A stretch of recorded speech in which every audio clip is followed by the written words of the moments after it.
le prince Harry appelle à la responsabilité, mais sa famille est-elle vraiment exemplaire? Le duc de Sussex, le prince Harry, a fait une apparition surprise au Sommeil ou Pied-Front à Los Angeles ce jeudi, où il a prononcé un discours passionné sur le rôle du service dans la vie et sa vision de l'investissement dans l'avenir. Le prince Harry a commencé son discours en reconnaissant la surprise du public face à sa présence imprévue à l'événement. Il a rassuré l'audience en affirmant qu'il avait un message important à partager.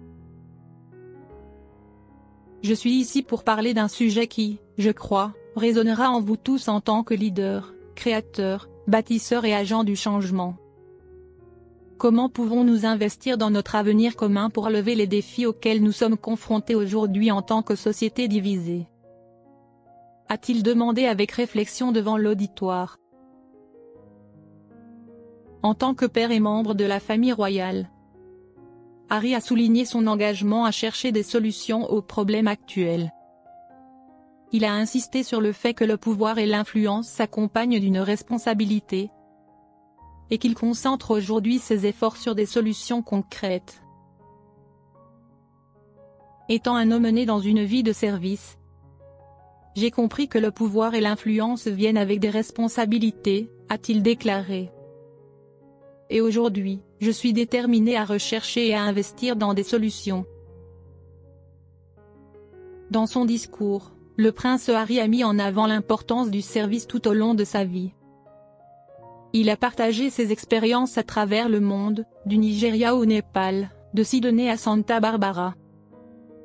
Il a également mentionné The Invictus Games Foundation, une organisation fondée en 2014 pour soutenir les militaires blessés, et The Archewell Foundation, qu'il dirige avec son épouse Meghan Markle, et qui se concentre sur des initiatives à impact social telles que la sécurité numérique, l'éducation et la santé mentale. C'est cette même approche que j'ai adoptée en fondant des organisations caritatives comme The Invictus Games Foundation en 2014, qui soutient la réhabilitation des militaires blessés et des vétérans à travers le sport. Plus récemment, avec The Archewell Foundation, nous nous engageons à aider ceux qui en ont le plus besoin. Harry a également souligné la différence entre son engagement aux États-Unis et celui qu'il avait lorsqu'il vivait au Royaume-Uni.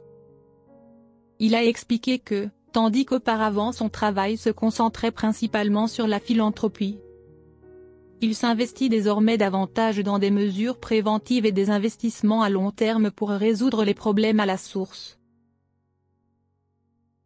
Le duc de Sussex a insisté sur le fait qu'il ne se considère pas uniquement comme un philanthrope, mais aussi comme un acteur du changement qui cherche des solutions durables.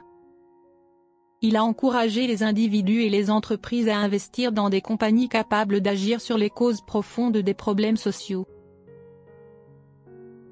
J'ai consacré les 5 dernières années, parfois publiquement, mais surtout discrètement moins, à investir dans des entreprises qui correspondent à mes valeurs et à ma vision d'un avenir meilleur.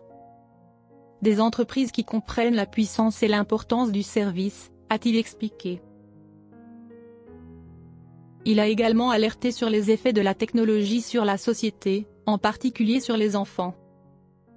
Dans un monde où la technologie est plus omniprésente que jamais, il est facile d'en oublier l'aspect humain. J'ai pu voir de mes propres yeux comment la technologie peut rapprocher les gens, mais aussi les diviser et leur nuire.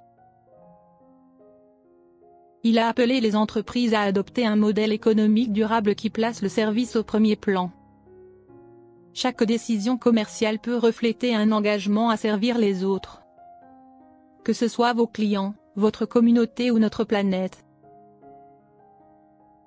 Après son discours, le duc de Sussex a participé à une discussion avec Mark Susté, associé directeur chez Pied-Front Ventures. La conversation a porté sur le service, le leadership, son passé militaire, ainsi que sur des sujets plus légers. L'apparition du prince Harry à cet événement survient quelques semaines seulement après la clôture des Jeux Invictus 2025. Il a fondé cette compétition en 2014 et, cette année, elle s'est tenue à Vancouver et à Whistler, au Canada. Lors de la cérémonie de clôture, il a réaffirmé son engagement envers cet événement sportif. Bien que je n'ai jamais imaginé que nous serions encore ici en 2025, d'un soldat à un autre, je vous fais cette promesse. Tant que nos frères et sœurs continueront à se battre pour guérir et avancer, les Jeux continueront, a-t-il déclaré. Tant qu'il y aura des gens dans le monde qui vous regarderont avec pitié au lieu de respect et d'admiration, les Jeux continueront, a-t-il ajouté. Et tant que les défis qui nous entourent l'exigeront, les Jeux continueront. Le discours du duc de Sussex au sommeil ou Pieffron n'était pas seulement un appel à l'action, mais aussi une réflexion sur son propre parcours, de membre de la famille royale à soldat, puis à militant et investisseur social. Avec un engagement fort envers la construction d'un monde meilleur, le prince Harry a envoyé un message clair. Que ce soit à travers des actions caritatives ou des investissements, le service aux autres restera toujours la boussole guidant chacune de ses décisions.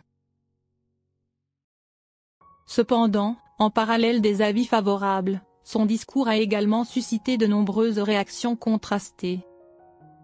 Certains critiques estiment que, bien que ses paroles soient éloquemment formulées et inspirantes, elles restent néanmoins superficielles et déconnectées de la réalité.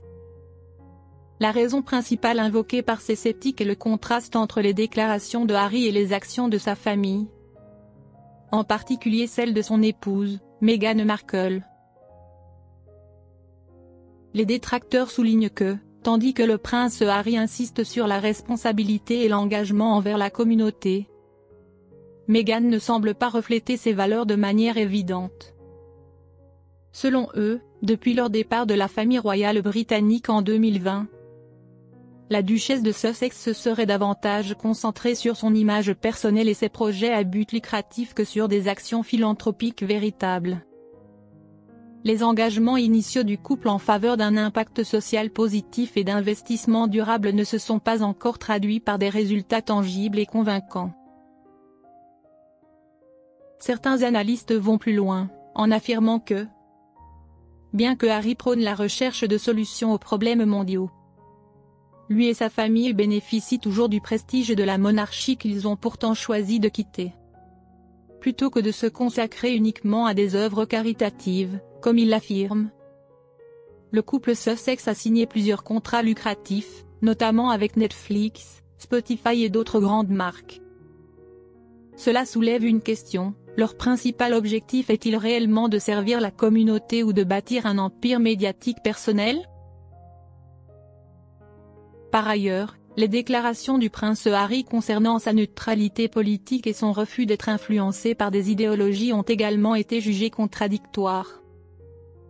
Bien qu'il affirme ne pas prendre parti, lui et Meghan ont ouvertement soutenu des causes sensibles aux États-Unis, y compris certaines à caractère politique, ce que les membres traditionnels de la famille royale ont toujours évité.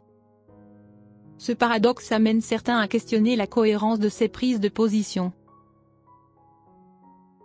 Cependant, une partie du public estime que ces critiques ne devraient pas occulter complètement les efforts du duc de Sussex. Pour eux, malgré les controverses, ces actions ont un impact positif, notamment dans les domaines qui lui tiennent à cœur, comme la santé mentale, le soutien aux anciens combattants et la promotion de la responsabilité sociale des entreprises. Néanmoins, pour convaincre pleinement les sceptiques, il semble que le couple Sussex devra aller au-delà des discours inspirants et démontrer concrètement leur engagement à travers des initiatives